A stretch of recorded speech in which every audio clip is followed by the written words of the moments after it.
memandang turut serta dalam perbahasan Kementerian Dalam Negeri. Saya terus kepada butiran bagi PDRM 020000 dan saya ingin membawa perhatian Dewan kepada aplikasi program My Distress yang telah kita lancarkan pada 24 Ogos 2011.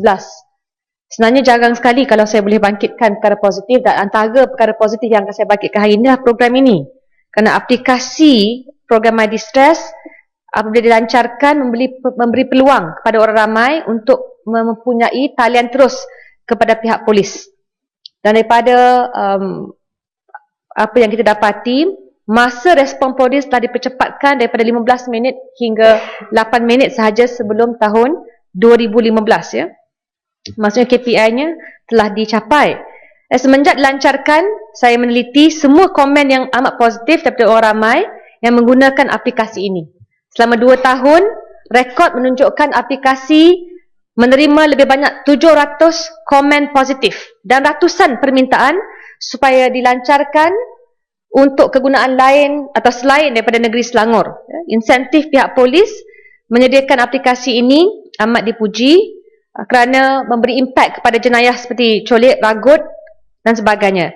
Malangnya saya agak terkejut dan terkesan kerana pada 3 November lepas, pihak polis di bawah Selangor telah meletakkan satu notis di laman Facebook yang menyatakan perkhidmatan My Distress akan digantung buat sementara waktu untuk mengkaji keberkesanan penggunaan aplikasi tersebut.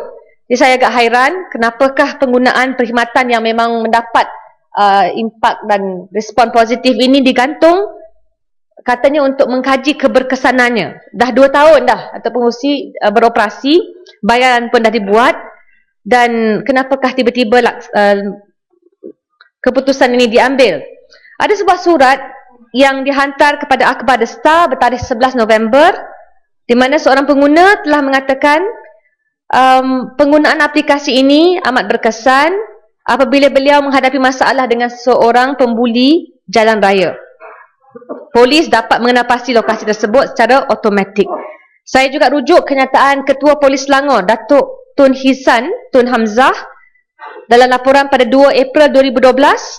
Keberkesanan aplikasi ini terbukti apabila polis berjaya tiba di tempat kejadian dalam 2 kejadian berbeza serta menyelamatkan mangsa dan memberkas penjenayah yang terbabit. Jadi saya ingin tanyakan, kenapakah keputusan untuk membatalkan program ini atau aplikasi ini serta-merta dan menggantikan dengan aplikasi baru disebut sebagai Save Me 999. Save Me 999, tapi hanya boleh digunakan pakai oleh golongan OKU yang berdaftar sahaja, bukan oleh orang ramai. Itu satu. Keduanya, ada juga sebuah lagi aplikasi yang baru, Malaysian Emergency Response System MERS 999 juga diperkenalkan. Tapi malangnya aplikasi ini menurut laporan Ketua Audit Negara tidak mendapat hasil yang setimpal dengan bayaran yang telah dikenakan pada para konsultan lebih kurang 800 juta ringgit. 800 juta ringgit dengan sistem ini. Laporan audit menyatakan dalam fasa pertama, Mei 2007 hingga Jun 2010, sistem yang dibina oleh Telekom Malaysia sepatutnya menerima lebih kurang 106 juta panggilan. Tapi menerusi laporan Ketua Audit mendapati sistem hanya beroperasi kurang 50% daripada kapasiti optimumnya. Daripada 51 juta panggilan yang diterima, cuma 2.5% yang merupakan panggilan kecemasan. Jadi, saya ingin jawapan jelas daripada pihak kementerian antara ketiga-tiga aplikasi. Ya, pertama, yang mendapat impak yang baik, tiba-tiba dibatalkan. Bagaimanakah kementerian dapat memastikan aplikasi yang terbaik diguna pakai, dan kenapakah keputusan diambil untuk membatalkan satu dan bukan lainnya? Telekom Malaysia juga, atau pengurusi, saya ingin bangkitkan, kenapakah dipilih untuk melaksanakan projek ini? Mereka mengenakan bayaran sebanyak 44.29 juta ringgit. Itu untuk bayaran konsultasi. Ketua Audit Negara juga mendapati bahawa konsultan yang dilantik tidak memenuhi peraturan kewangan dan bayaran konsultasi terlebih 1.92 juta ringgit. Ada juga perkhidmatan konsultasi sebanyak 25.88 juta ringgit dibayar one off, one lump sum, sesuatu yang dilarang dan ditegah di bawah undang-undang Kementerian Kewangan. Bayaran dibuat tanpa dokumen sokongan terhadap perkhidmatan yang diberikan, dan kerajaan juga meluluskan bayaran sebanyak RM480,000 untuk perbelanjaan dokumentasi di bawah skop pengurusan projek dan konsultasi tanpa resit. Jadi saya ingin minta penjelasan yang jelas dari pihak kementerian kerana program ini sahaja yang ketiga yang saya sebut ya. Malaysian Emergency Response System 999, hampir RM1 bilion, RM800 juta dibelanjakan. Seterusnya Datuk Pengerusi, saya minta penjelasan berkait butiran 050000 Agensi Anti Dadah Kebangsaan, di mana saya ingin bangkitkan pengalaman saya sendiri di kawasan parlimen saya, di kawasan Sri Sentosa, terlalu berleluasa masalah penagih dadah, termasuklah yang melibatkan anak-anak muda yang menggunakan daun ketum dan juga menghisap gam ya. Saya pinta pihak kementerian kerana sebelumnya PDRM, Kastam Diraja Malaysia dan juga Agensi Penguatkuasaan Maritim Malaysia melaksanakan banyak operasi yang berjaya menangkap 82,000 orang mengikut Akta Dadah Berbahaya 1952 dan Akta Dadah Berbahaya Langkah-Langkah Pencegahan Khas 1985 daripada Januari hingga Ogos 2013. Saya mahu tahu bagaimanakah kementerian memastikan bahawa kes yang berulang itu tidak bertambah, satu, dan kedua, saya minta jasa baik kementerian untuk melakukan operasi di kawasan Sri Sentosa.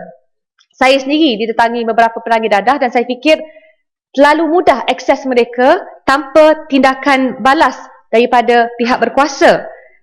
Ada juga isu yang berkait dengan penempatan kerana antara semua pusat-pusat cure and care One Malaysia untuk penagih dadah ini yang terbanyak dikunjungi adalah oleh pesakit luar di Kuala Lumpur.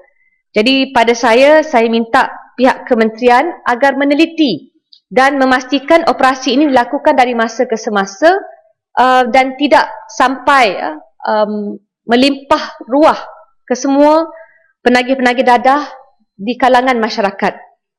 Isu yang terakhir, Datuk Pengerusi, yang berkait dengan pengurusan PDRM juga adalah tentang perancangan kementerian bila berkait tentang isu-isu. Misalan, isu penagih dadah itu isu yang besar, tapi saya nampak peruntukan yang amat tinggi masih lagi diberikan untuk kerja pengintipan ataupun bisikan keselamatan. Jadi adakah tumpuan kementerian masih lagi berkisar di kalangan memantau pergerakan ahli politik ataupun sebenarnya menangani masalah yang benar-benar berleluasa di luar sana?